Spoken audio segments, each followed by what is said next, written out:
ಈ ಬಾರಿಯ ದಸರಾ ಮಹೋತ್ಸವದ ಜಂಬೂ ಸವಾರಿಯನ್ನು ವೀಕ್ಷಿಸಲು ಆಗಮಿಸುವ ಎಲ್ಲರಿಗೂ ಚಿನ್ನದ ಅಂಬಾರಿ ನೋಡುವ ಅವಕಾಶ ಸಿಗಬೇಕು ಎಂಬ ಉದ್ದೇಶದಿಂದ ಮಾರ್ಗದಲ್ಲಿ ಸಣ್ಣ ಬದಲಾವಣೆ ಮಾಡಲಾಗಿದ್ದು, ನೂತನ ಮಾರ್ಗದಲ್ಲೇ ಅಭಿಮನ್ಯು ನೇತೃತ್ವದ ಗಜಪಡೆ ತಾಲೀಮು ಕೂಡ ಪ್ರಾರಂಭಿಸಲಾಗಿದೆ.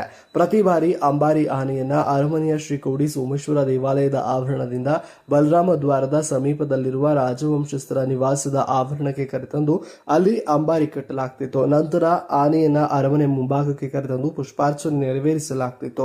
ಆನಂತರ ಜಂಬೂ ಸವಾರಿ ಮೆರವಣಿಗೆಯು ಅರಮನೆ ಆವರಣದಿಂದ ಬನ್ನಿ ಮಂಟಪದವರೆಗೆ ನಡೆಯುತ್ತಿತ್ತು. ಆದರೆ ಈ ಬಾರಿ ಅಂಬಾರಿ ಕಟ್ಟಿದ ನಂತರ ಆನೆಯು ದಕ್ಷಿಣ ಭಾಗದಲ್ಲಿರುವ ಶ್ರೀ ಶ್ವೇತ ವರಹಸ್ವಾಮಿ ದೇವಸ್ಥಾನದ ಬಳಿ ಮಾರ್ಗದ ಮೂಲಕ ಅರಮನೆಯ ಮುಖ್ಯ ದ್ವಾರದ ಜಯಮಾರ್ತಾಂಡ ದ್ವಾರದ ಬಳಿಗೆ ಆಗಮಿಸಿ ಬಳಿಕ ಪುಷ್ಪಾರ್ಚನೆ ಜಾಗಕ್ಕೆ ಆಗಮಿಸಲಿದೆ. ಬಳಿಕ ಬನ್ನಿ ಮಂಟಪದತ್ತ ಹೆಜ್ಜೆ ಹಾಕಲಿದೆ. ಇದರಿಂದ ಜಂಬೂ ಸವಾರಿಯನ್ನು ವೀಕ್ಷಿಸಲು ಆಗಮಿಸುವ ಎಲ್ಲರಿಗೂ ಅಂಬಾರಿಯ ದರ್ಶನ ದೊರೆಯಲಿದೆ. ಜಂಬೂ ಸವಾರಿ ವೀಕ್ಷಿಸಲು ಬಂದ ಎಲ್ಲರೂ ಕೂಡ